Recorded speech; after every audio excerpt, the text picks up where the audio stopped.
Salut à tous, j'espère que vous allez bien. Alors je sais qu'il y aura des commentaires dessus, donc je préfère prévenir. Excusez mes cernes, mais j'ai fait 700 km d'une traite hier soir après avoir passé la journée sur circuit à Nogaro. Je vous dirai pas précisément ce que j'ai fait, mais soyez présents dans la prochaine vidéo vendredi prochain pour l'annonce du plus gros projet de la chaîne YouTube The Glow Driver cette année en 2023.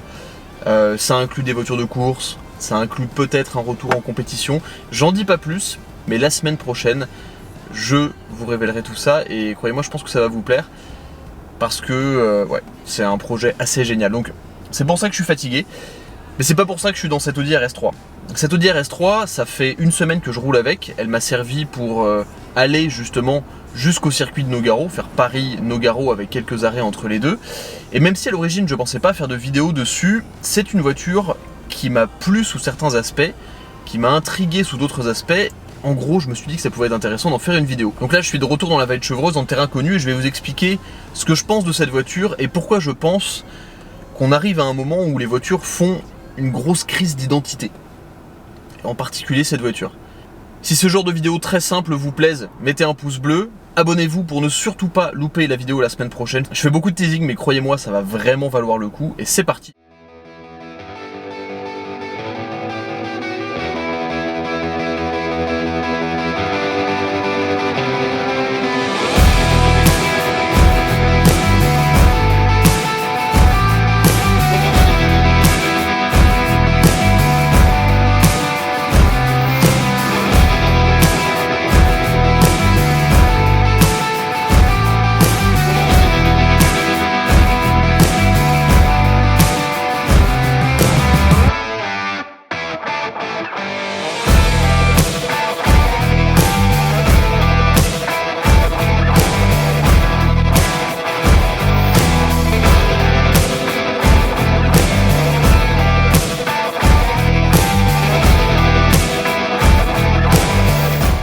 Vous aurez remarqué que dans cette vidéo, j'ai oublié mes gants, une fois n'est pas coutume, mais je les ai oubliés chez moi ce matin en partant. Je pense que les cernes n'aident pas. Quand je dis que je pense que cette voiture fait une crise d'identité, c'est parce que c'est une voiture qui s'affiche comme étant une compacte sportive, et en réalité, on est plutôt sur une espèce de supercar du quotidien. Déjà, il faut parler de quelques chiffres. La voiture, exactement comme la version précédente, développe 400 chevaux qui viennent du 5 cylindres 2,5 litres TFSI turbo, boîte S-Tronic 7 rapports, système quattro avec, et c'est la grosse nouveauté sur cette voiture, le système de torque vectoring. Donc le système quattro, il permet déjà de répartir la puissance entre l'avant et l'arrière, comme d'habitude. Mais là, le nouveau système de torque vectoring permet de transférer la puissance entre la roue arrière gauche et la roue arrière droite. Ce qui fait que selon la dynamique de conduite, la roue arrière droite ou la roue arrière gauche peut recevoir plus de puissance pour permettre à la voiture de mieux pivoter, voire même de drifter, parce qu'il y a un mode drift, et je l'ai essayé, ça fonctionne vraiment. Et ça fonctionne vraiment comme une propulsion, c'est comme si vous aviez 100% de la puissance à l'arrière, donc c'est vraiment l'arrière qui va venir, mais ça j'en parlerai après. Pour revenir sur la question de la crise d'identité, on est sur une voiture qui s'affiche comme étant une compacte sportive, mais qui affiche des performances hallucinantes. 3 secondes 8 au 0 à 100, 280 km/h de vitesse de pointe avec le pack optionnel qui va bien. Un tarif dans cette version berline, qui est pour moi d'ailleurs la plus désirable au passage, on va en parler, qui débute à 70 000 euros avec 30 000 euros de malus, c'est-à-dire que sans option, vous avez déjà une voiture qui est à plus de 100 000 euros. 100 000 euros pour une compacte. C'est là où pour moi la crise d'identité commence. Pour moi, une compacte, c'est une Focus RS, c'est une Mégane RS, une Seat Leon Cupra, ce genre de voitures qui sont sportives mais quand même accessibles. Là, on rentre dans des tarifs de voitures d'exception. 400 chevaux, c'est aussi un chiffre qui fait réfléchir. Alors même si la Mercedes A45 AMG S est plus puissante avec 421 chevaux, 400 chevaux, c'est plus puissant qu'une Ferrari 360 Modena. En termes de performance, c'est hallucinant. Les performances, on va en parler d'ici 2 minutes. Mais déjà, immédiatement, il y a des choses qui sont bizarres. Plus de 100 000 euros pour une voiture comme ça. Là, cette voiture, elle a plus de 20 000 euros d'options. Elle est très bien optionnée. Ça veut dire qu'on est à 120 000 euros pour une compacte. C'est absolument délirant. Esthétiquement, je trouve que la voiture, elle a vraiment bien évolué. Alors, en mettant de côté la couleur verte de celle-ci, qui n'est pas forcément à mon goût, mais en dehors de ça, la voiture, elle est discrète, sans pour autant en faire trop. Parfois, même les Mégane RS ou les Focus RS, on a vraiment un aspect très agressif à l'extérieur. Là, je trouve que la voiture, elle est vraiment belle, surtout dans une peinture foncée.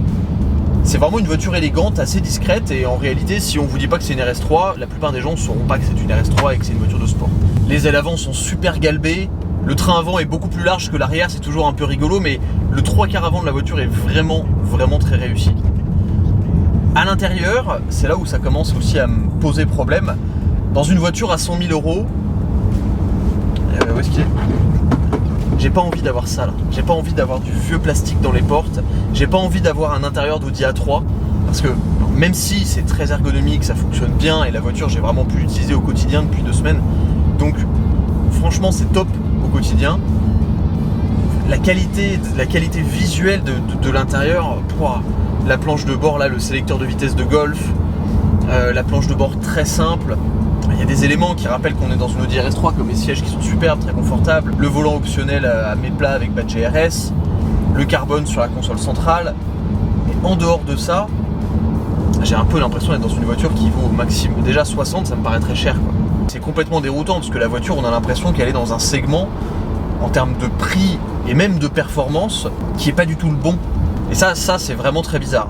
Maintenant, ce que j'ai vraiment aimé avec la voiture, c'est son côté daily. C'est un daily absolument formidable. C'est d'un confort total. En roulant vraiment tranquille, on peut atteindre les 8-9 litres au 100. Là, je fais que de la petite ville ce matin, ou des routes de campagne, route à 110. Je suis à 8 litres 3, sachant qu'il y a un mode efficiency sur une RS3. Une autre ambiguïté sur cette voiture, c'est justement ce mode confort efficiency. En fait, quand on les utilise, ces modes, on sent que la voiture, elle attend qu'une chose en réalité, c'est d'être cravachée. Et elle n'est pas vraiment à l'aise dans ces modes justement confort qui sont faits pour rouler tout doucement. Au contraire, on sent qu'elle est pas faite pour ça. Elle le fait assez bien, mais on sent qu'elle n'est pas faite pour ça. Le moteur a un couple de 500 Nm qui débute vraiment à partir de 2500 tours minute. En réalité, dans le ressenti, c'est plus 3500 parce que c'est vraiment là où le turbo charge et on a tous les watts. Sauf qu'en mode confort, on est constamment dans les tours en dessous de la zone turbo. Donc le moteur, il manque un peu de couple, il manque un peu de puissance. La boîte de vitesse, c'est pas trop quoi faire. Parfois, elle garde les rapports, parfois, elle les passe super rapidement, elle est très hésitante. Au montée de rapport, en mode confort, c'est limite désagréable, quoi. La voiture, elle est hyper agréable à conduire doucement, en termes de suspension et de direction, qui sont très souples, très, très confortables. Mais on sent que le moteur, il a été adapté à des normes actuelles, mais il n'est pas fait pour ça. Non, le moteur, il est vraiment fait pour être cravaché. Et alors, j'ai un peu fait que critiquer la voiture depuis le début, mais il y a quand même du bon dans cette voiture. Déjà, le côté daily est extraordinaire. Moi, franchement, je trouve ça génial, tellement c'est confortable, tellement c'est intuitif au niveau de la technologie, facile à utiliser, et vraiment confortable. Mais quand on passe la voiture en mode sport, on sent qu'immédiatement, c'est là que la RS3 prend tout son sens. Mais il y a encore des mais. Ce que je vais faire, je vais passer la voiture en mode dynamique, même en mode RS. J'ai accès au petit bouton là directement sur mon volant où je peux sélectionner les différents modes de conduite. J'appuie sur une palette, je suis en mode manuel. Déjà on entend la sonorité, ça c'est génial. C'est vrai que la sonorité de ce 5 cylindres, c'est vraiment quelque chose de très agréable. Les suspensions se sont raidies, la direction aussi. La boîte devient très réactive au rétrogradage, toujours assez lente au passage de rapport si on n'est pas pied dedans. Ça encore, c'est assez surprenant. Par contre, ça fait un super son. Ça, c'est vraiment le truc de cette Audi RS3. Ça fait un son magnifique. Autre chose que j'ai aussi oublié de mentionner, c'est que la voiture est quand même équipée, alors évidemment c'est optionnel, de disques carbone céramique. Le freinage, notamment l'endurance de freinage, avait été beaucoup critiquée sur la précédente RS3. Bon, là, Audi a fait les choses en grand. Il y a des disques acier qui sont disponibles d'origine, mais en option, vous pouvez avoir des disques carbone céramique qui sont énormes. Et là encore, enfin, je suis désolé, mais on n'est plus dans la catégorie des compacts, quoi. C'est hallucinant d'avoir ça sur une voiture de cette catégorie. Il y a trop de trucs qui sont confus dans cette voiture. C'est pour ça que je parle de crise d'identité, et je vais vous montrer l'aspect performance là dans 2 secondes, une fois que j'aurai le petit camion devant moi qui sera parti. Mais on a tout ça et en même temps on a une voiture qui est d'une violence en termes de performance qui est absolument bluffante. Écoutez le temps. Sans déconner, il y a 1 seconde de latence au passage de rapport en montée quoi. Alors au rétrogradage c'est vraiment rapide. Mais regardez, là encore. Je passe. Il y a 1 seconde de latence. Par contre si je mets vraiment pied au plancher, ça passe fort. Donc c'est un peu bizarre, la boîte est vraiment paresseuse. Pourtant là je suis en mode sport de partout. Mais je vais vous montrer par contre la précision et la violence en termes de grip mécanique de l'Audi RS3. C'est vraiment bluffant. Déjà ça marche une tonne. Les freins ont énormément de mordants. Alors il y a la moitié de la pédale au début qui sert à rien.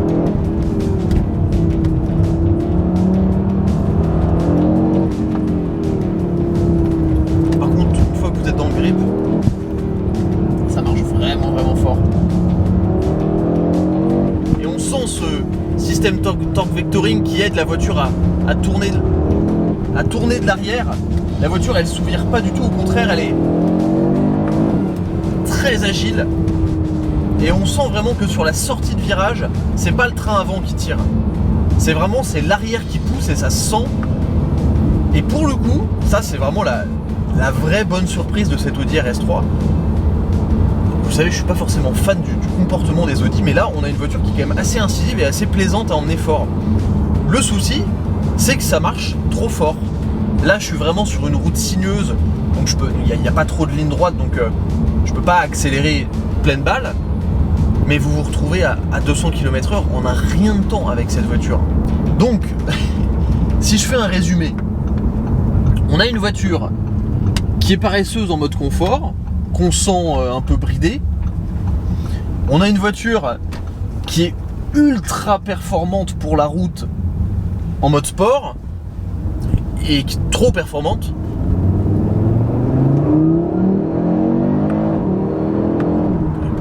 Ça marche toujours une tonne, ça c'est vraiment. Ce moteur il est incroyable. On sent que cette RS3 elle essaie de faire 20 000 trucs en même temps. Elle fait à peu près tout bien, mais elle fait rien de manière exceptionnelle. Pour une voiture à 100 000 €, c'est un peu embêtant quoi, je trouve.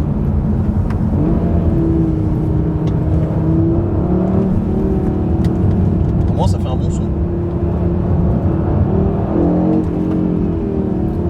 Le couple qu'il y a quand on arrive à l'endroit où le turbocharge, vraiment ça vous colle au siège. Hein. Attends, deuxième.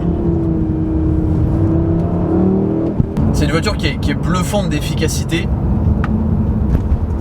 Mais là encore, même si je trouve que le châssis est vraiment mieux, on sent toujours cette déconnexion de la route, comme il y a dans les Audi en général.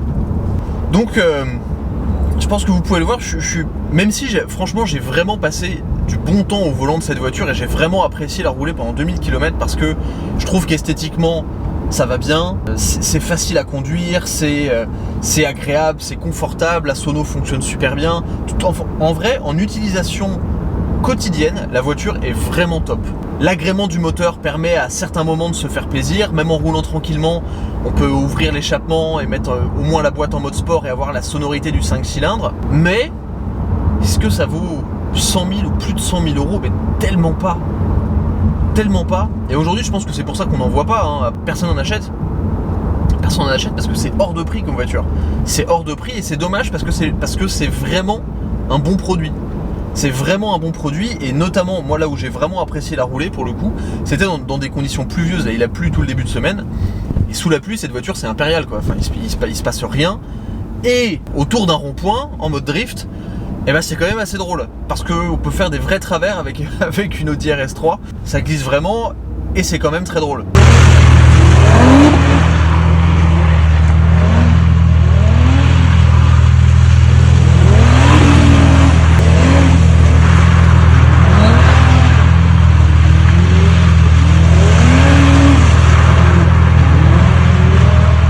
La RS3 est présentée en 2 carrosseries.